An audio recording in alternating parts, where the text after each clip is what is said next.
Now explaining you the terms shear strain, ये सब क्या होती है। जैसे कि एक हमारे पास एक बॉडी जिस पे एक नॉर्मल लोड लगा हुआ है, लॉन्गिट्यूडनल लोड लगा हुआ है सिग्मा एक्स। सिग्मा एक्स की वजह से लेंथ पे चेंज आएगी, डायमीटर में चेंज आएगी, इस तरह के डायमीटर में चेंज आएगी। ठीक है, तो एक टर्म डिफाइंड होता है ई एक्स, जिसे बोलते हैं normal strain in x direction. अब स्ट्रेन की एक जनरल डेफिनेशन जो होती है, चेंज इन लेंथ अप, मतलब final length in x direction. तो ई एक्स की डेफिनेशन होती है final length in x direction minus initial length in x direction divide by initial length in x direction. तो e x एक general term है जिसका meaning होता है डेल्टा एल अपॉन एल। अब डेल्टा एल किसकी वजह से हुआ वो भी देखेंगे हम लोग। Sigma x sigma y sigma z हो तो delta l by sigma x is equal to delta l by l is equal to e x is equal to delta l by l, मतलब change in length upon original length. हो सकता है mechanical के कारण या plus thermal के कारण भी, plus alpha l delta t by l direct effect of thermal stress in x direction plus indirect effect of thermal stresses in y and z direction. So हमारे पास कोई भी ग्राफ होगा जो है इंजीनियरिंग स्ट्रेस वर्सेस स्ट्रेन का graph, engineering stress versus engineering strain का graph, और पूछे कि find the engineering strain at d, तो कुछ नहीं, ये रहा इंजीनियरिंग स्ट्रेन। या फिर पूछे final strain at final length at D. देखो हमें इंजीनियरिंग स्ट्रेन निकालना है डी पे, इस पॉइंट पे, तो कैसे निकालेंगे। फाइनल लेंथ एट डी, मतलब यहाँ पे कितनी लेंथ है माइनस इनिशियली कितनी लेंथ थी इस उस पर इनिशियल, क्योंकि यहाँ पे इनिशियल लेंथ है, धीरे धीरे धीरे धीरे बढ़ बढ़ के डी पे कितनी लेंथ है, डी पे कितनी लेंथ है फाइनली, माइनस इनिशियली कितनी लेंथ है डिवाइड बाय इनिशियली कितनी लेंथ थी, is equal to strain engineering strain at D. So strain की यही एक डेफिनेशन है कि final length, change in length divided by original length.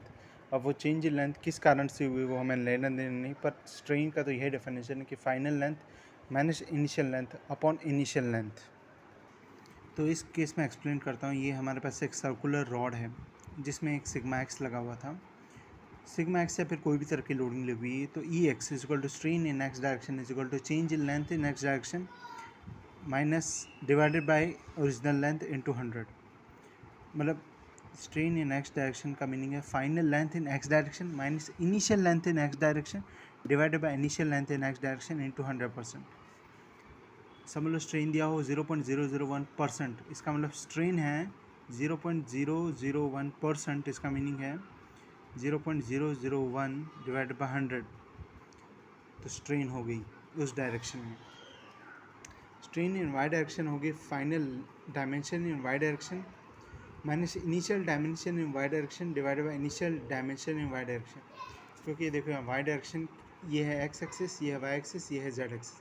तो वाई एक्सिस ये वाली है, तो इस यहाँ डायमेंशन है डायमीटर का, तो फाइनली डायमीटर कितना हो गया, हमारे इनिशियल डायमीटर कितना था डिवाइड बाय इनिशियल डायमीटर कितना था, ये होगी स्ट्रेन इन वाई डायरेक्शन। अब ये डायमीटर में चेंज या तो डायरेक्ट इफेक्ट हो सकता है सिग्मा वाई का, या फिर इनडायरेक्ट इफेक्ट हो सकता है सिग्मा एक्स और सिग्मा जेड का, या फिर डायरेक्ट इफेक्ट हो सकता है थर्मल इफेक्ट का ऑन इन वाई डायरेक्शन, या इनडायरेक्ट इफेक्ट हो सकता है thermal stresses in x and z direction.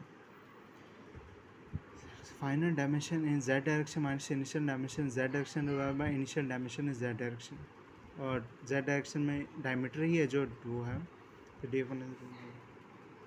बात है कि एक्सेस डायरेक्शन में लेंथ इज चेंजिंग, यानी पक्का नॉर्मल स्ट्रेस तो होगी पक्का। अच्छा देखो इस केस को अगर स्टडी करें तो इस as you can see here the length is changed, so there is definitely a normal stress in x direction.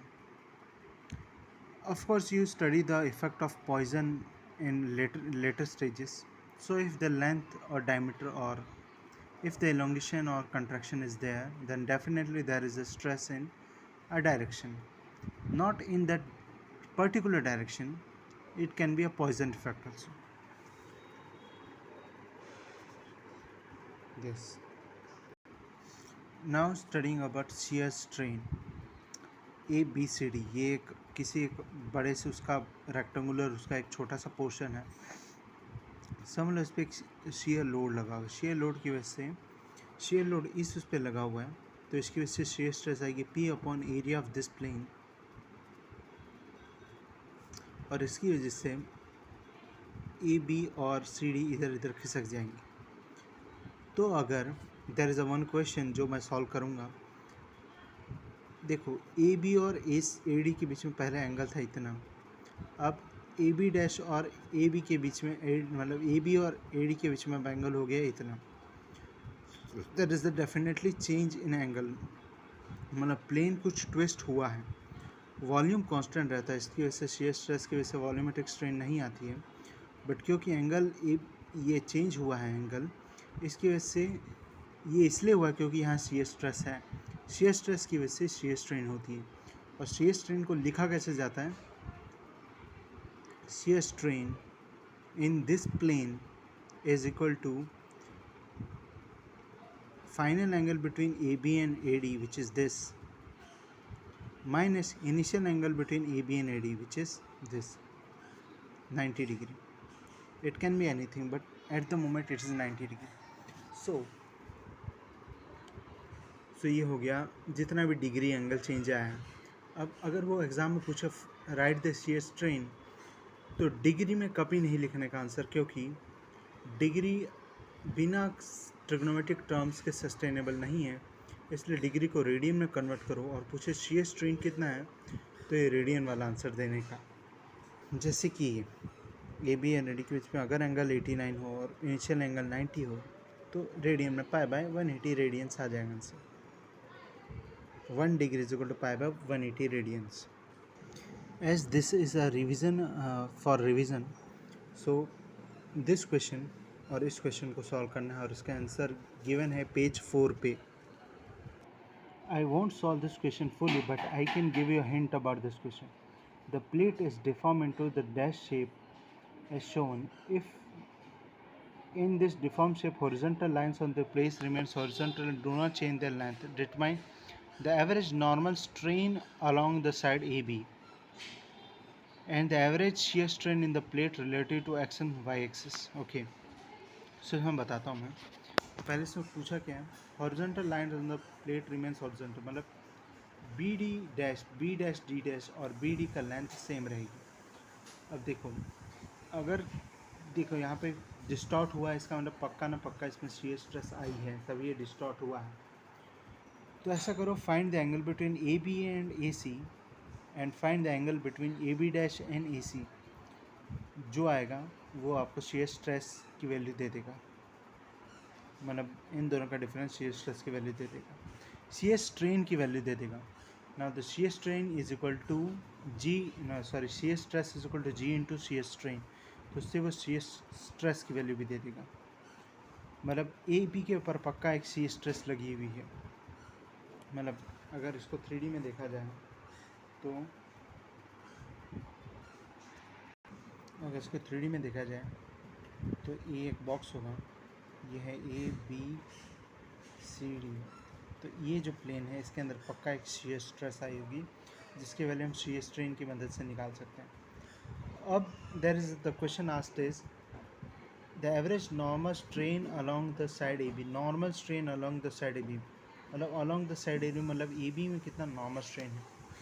So normal strain जब भी होगी, इसका मतलब क्या है, लेंथ में चेंज हुआ होगा ए बी के। देखो पहले find the length of a b और find the length of a b dash. So अगर दोनों की वैल्यू सेम है, इसका मतलब नॉर्मल स्ट्रेन की वैल्यू है 0, इसका मतलब नॉर्मल स्ट्रेस की वैल्यू भी होगी 0। पर अगर दोनों में लेंथ की चेंज है, मतलब पक्का नॉर्मल स्ट्रेस आया है, इसके नॉर्मल स्ट्रेन है, इसका मतलब नॉर्मल स्ट्रेस होगी। And the definition of the normal strain is always change in मतलब final length minus initial length divided by initial length. So length of AB dash minus length of AB divided by length of AB. So this will give the value of normal strain in the AB. And वो value positive भी आ सकती है, वो value negative भी आ सकती है। तो अगर पॉजिटिव आ रही मतलब टेंसाइल स्ट्रेस है, नेगेटिव आ रही मतलब compressive stress. So as body में नॉर्मल स्ट्रेन है या नॉर्मल स्ट्रेस है, इसका मतलब वॉल्यूमेट्रिक स्ट्रेन इस बॉडी में है।